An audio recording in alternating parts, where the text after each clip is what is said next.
Hello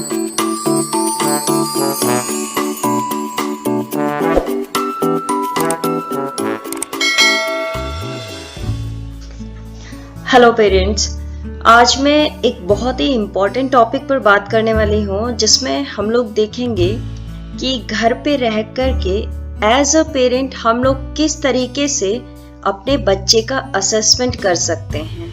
हमारे बच्चे को चाहे कोई प्रॉब्लम हो या ना हो, कोई डेवलपमेंटल डिले चल रहा है या फिर स्पीच में डिले है, बाकी किसी भी चीज़ में डिले है, तो उस डिले को कैसे हम लोग पता कर सकते हैं कि वो डिले है। उसके लिए हमें क्या क्या चीज़ों का पता होना ज़रूरी होता है।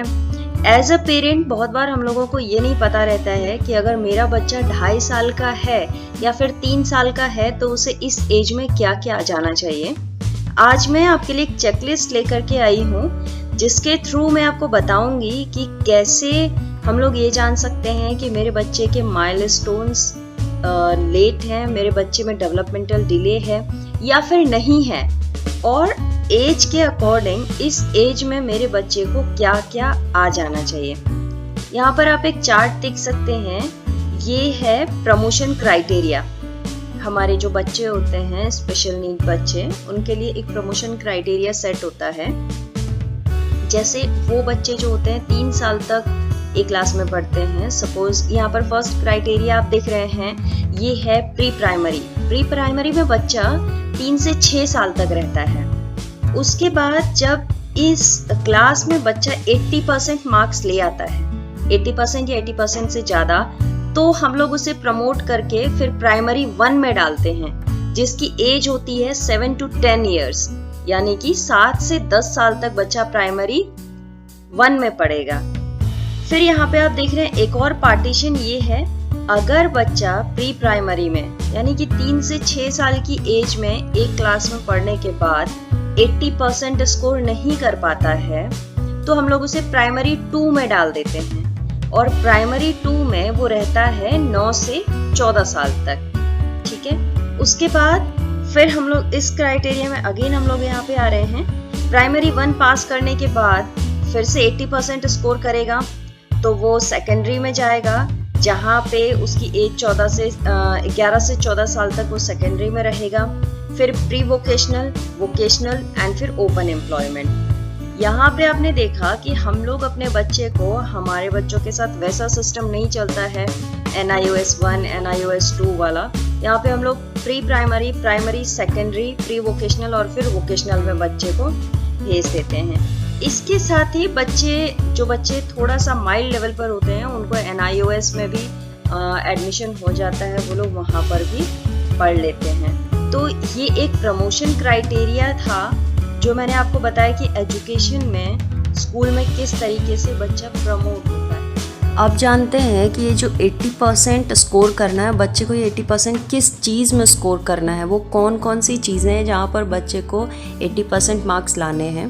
बेसिकली 5 डोमेन होते हैं। सबसे पहले आता है पर्सनल, सोशल, अकेडमिक्स, उसके बाद रिक्रिएशनल एंड ऑक्यूपेशनल। ये 5 डोमेन है जहाँ पर बच्चे को 80% स्कोर करना पड़ता है। ये 5 डोमेन ऐसे हैं जहाँ पर आप ये भी जान सकते हैं कि आपके बच्चे को अभी इस एज में किस चीज़ की जरूरत है। ये देखिए यहाँ पे फर्स्ट डोमेन जो है वो पर्सनल डोमेन है, यानी कि हमारा पहला और फॉरमोस्ट मोटिव होना चाहिए बच्चे को पर्सनली इंडिपेंडेंट बनाना, पर्सनली एडिक्वेट करना उसे उसकी सारी चीज़ों में, चाहे वो टॉयलेटिंग हो, ब्रशिंग हो, बाथिंग हो, ईटिंग हो।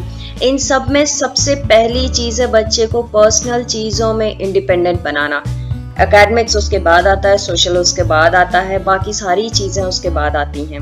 तो अब आप यहाँ पर देखिए, जैसे फर्स्ट पॉइंट है choose and सॉलो solid food when placed in his mouth. जब भी 3 से 6 साल के बच्चे को जब भी आप कोई भी सॉलिड फूड उसके मुंह में डालें तो वो उसको च्यू कर पाए और उसको वो निगल पाए।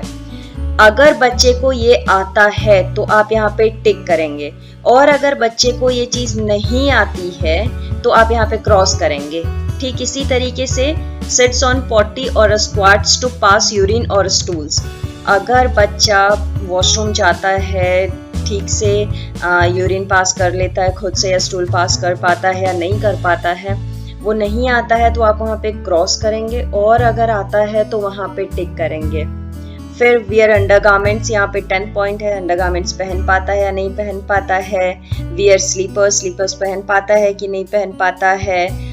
जो खाना है वो विदाउट 16 पॉइंट है। Mix and Yeats by self without spilling, बिना खाना गिराए मिक्स कर लेता है और खा लेता है।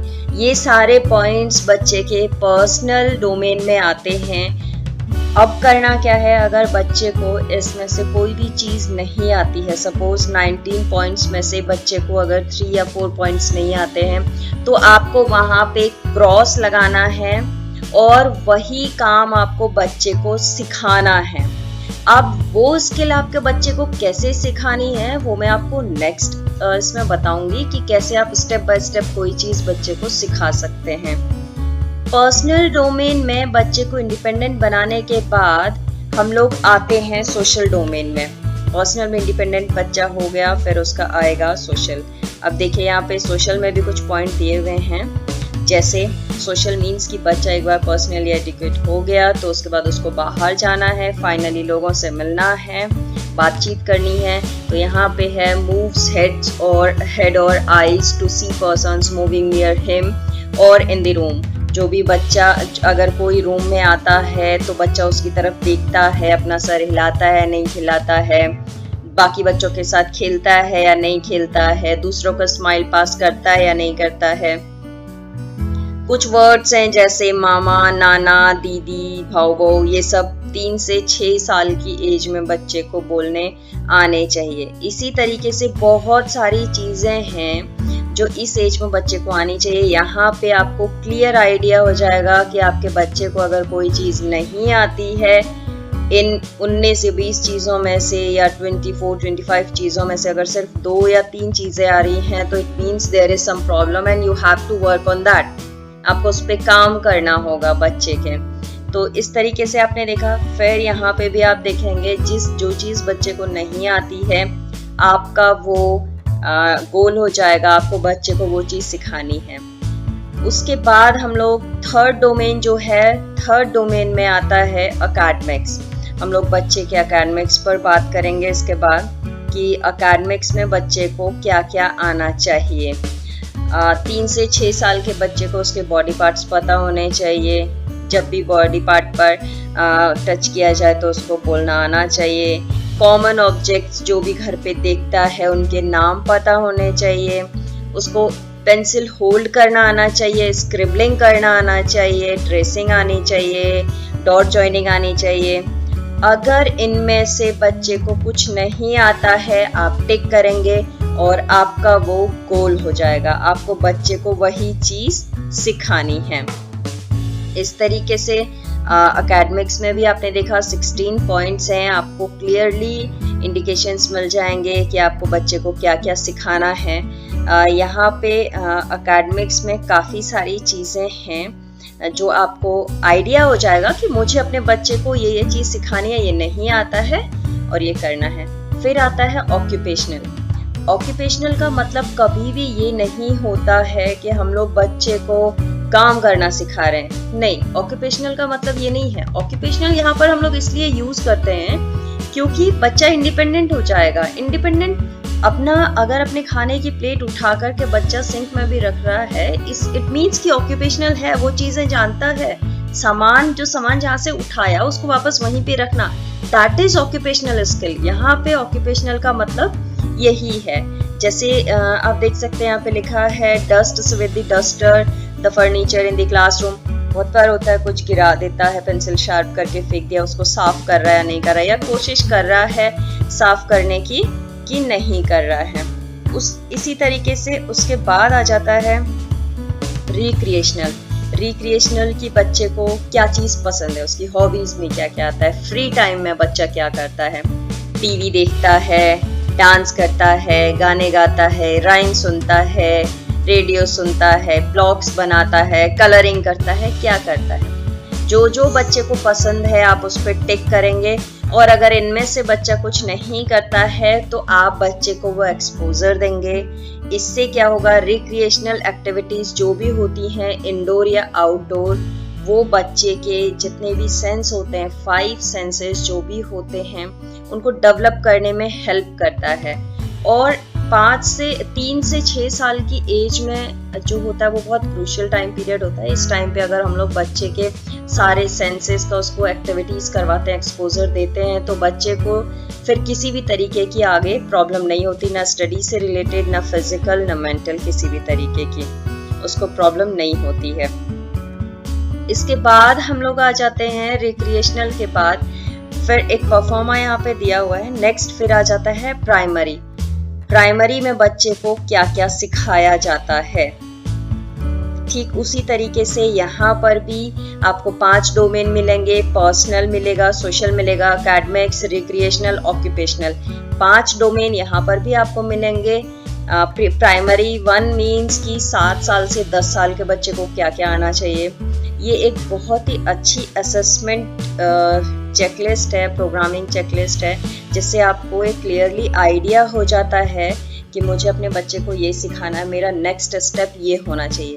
बहुत बार एज अ पेरेंट हम लोग को नहीं पता होता है, तो ये बच्चे के स्किल को डेवलप करने में बहुत ही हेल्प करेगा। आप ये चेकलिस्ट आप डाउनलोड कर सकते हैं और आप देख सकते हैं कि आपके बच्चे की एज क्या है। आप जाएंगे, सबसे ऊपर देखेंगे प्रमोशन क्राइटेरिया जो सबसे ऊपर दिया हुआ है, उसके आप अपने बच्चे की एज के अकॉर्डिंग देखेंगे कि मेरा बच्चा कहाँ पे स्टैंड करता है, और फिर आप अपने बच्चे के लिए उसी हिसाब से उसी प्राइमरी 1 के स्केल में जाएंगे, या सेकेंडरी के स्केल में जाएंगे, या प्री वोकेशनल के स्केल में जाएंगे, और अपने बच्चे के लिए एक्टिविटीज और आगे की प्लानिंग करेंगे। तो इस तरीके से एक बहुत ही अच्छी असेसमेंट किट है, आप इसको देखिए और इसको समझिए। और अगर आपको किसी भी तरीके की प्रॉब्लम आती है इसको समझने में, तो आप इनबॉक्स में कमेंट कर सकते हैं। हम लोग आपकी पूरी हेल्प करेंगे कि किस तरीके से करना है।